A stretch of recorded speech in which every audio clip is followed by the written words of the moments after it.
What I am about to show you today is the foundational step for both on-leash training and off-leash training. This is likely to reduce or eliminate your dog's pulling instantly. Click thumbs up, subscribe. Wallace is a driven, intense, and sometimes challenging adolescent Malinois mix, and he is in training with me. I'm Zach George, and this is the Dog Training Revolution.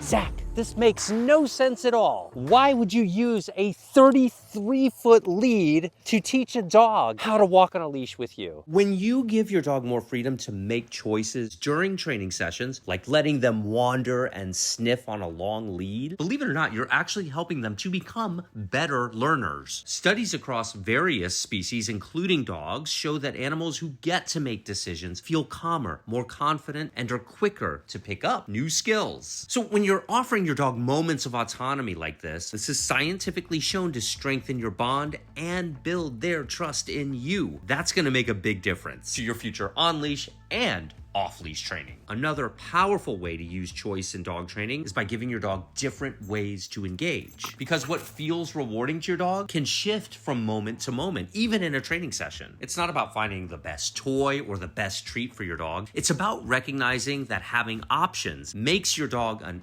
active partner in the process. Sometimes continuing to sniff and explore might be the most rewarding thing for your dog, and other times they'll prefer to interact directly with you. You know that I like having lots of options. That's one of the reasons I rely on BarkBox and Super Chewer, because they send you a full box of ultra versatile interactive toys that are designed to be exciting to dogs and interesting to them. This toy now takes on a completely new dimension to your dog. That's what we're talking about. We like people who think about dog toys like this, as well as wonderful training treats. So you'll be armed with everything your dog could possibly want. BarkBox is for dogs that love all the toys, and Super Chewers for you if your dog needs extra tough stuff. And the incredible choices continue, because right now you can choose between a free Fun Boys splash pad or an actual swimming pool for you and your dog when you use my links to sign up for BarkBox or Super Chewer while supplies last. Links below.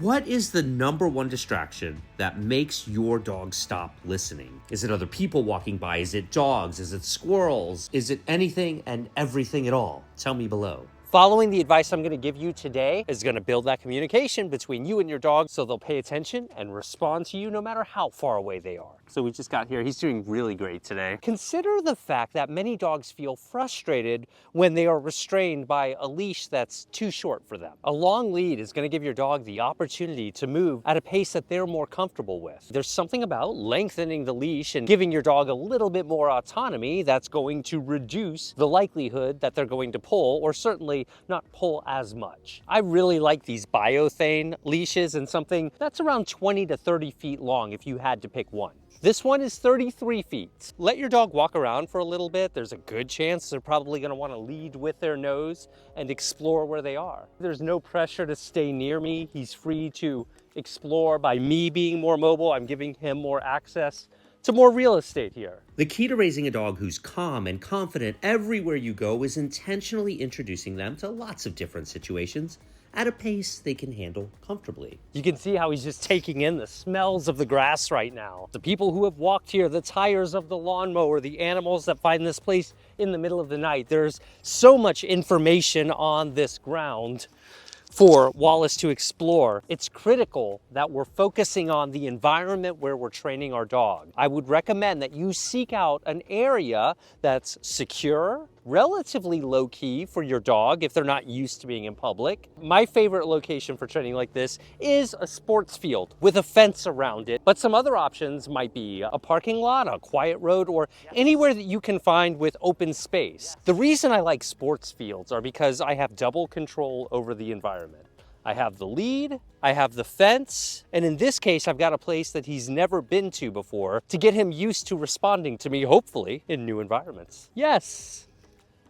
Yeah, did you see that? You see how he came and walked right up here? So I'm gonna make sure I make that worth his time. Yes. One of the key skills I wanna practice is a check-in. You're doing a great job. Yes, I'll give you another one. This is a great opportunity to reinforce their focus on you. You can see him just taking in the world, the little sounds from the forest over here. Yes, I love that. Did you see how he looked at me? As your dog is exploring, but periodically maybe glances at you or looks at you, it's okay to say yes or good and reinforce those yeses with something your dog likes. In this case, it might just be continued exploration. It could be a treat. It could be a frisbee. You know your dog best, so always be aware of those things that they like. And this is what I love. When I start to see them follow me from time to time, to stay with me, I love this. For some dogs, they won't be interested in taking treats in this environment because the environment's so interesting. Do you notice how he didn't stick around and say, hey, can I have a treat like you normally give me? That's an indicator right now that smelling the ground is more exciting for him than getting the treat. So remember that that continued access to the environment is fulfilling in and of itself. So the goal by doing this periodically in a variety of situations is to let your dog know that, hey, when you check in with me, I like that. It means great things for you, the dog. I mean, this type of training really is mandatory if your dog is not reliable off leash. Does your dog bolt away every time they're off leash? The benefit of using this long lead is that you can give them so much freedom. You can play fetch, you can really work on a lot of distance work and have that security to know that you have that safety net in place. Showing your dog that being close to you can be fun, can be rewarding, will help you plant the seed for a bunch of useful skills moving forward. Soon we're going to be building on this to teach a rock-solid off-leash recall, even around distractions that we can't control. Wallace, come. I generally recommend keeping serious training to a bit of a minimum at this point. I'm trying to really avoid any tension on the leash on my end right now. When we're using modern methods, we don't rely on using the leash to physically manipulate our dogs at all to keep them under control. It's simply a safety net.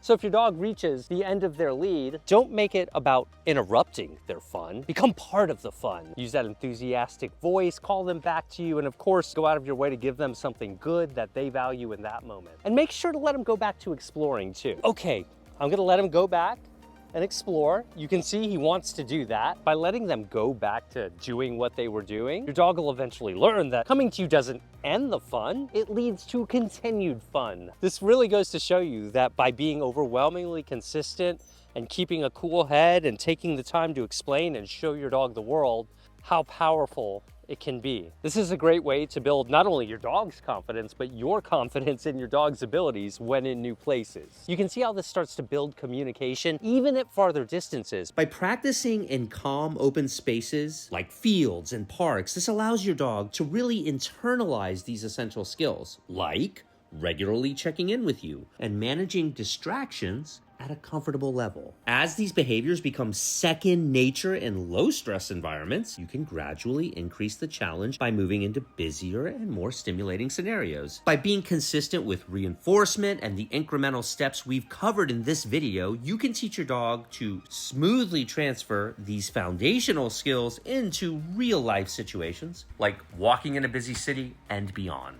The result will be a dog who is attentive and reliable everywhere you go. Okay, easy homework time. Seek out a park like this or other comparable location. Put a long lead on your dog, let them explore, and find reasons to tell them they're doing a good job.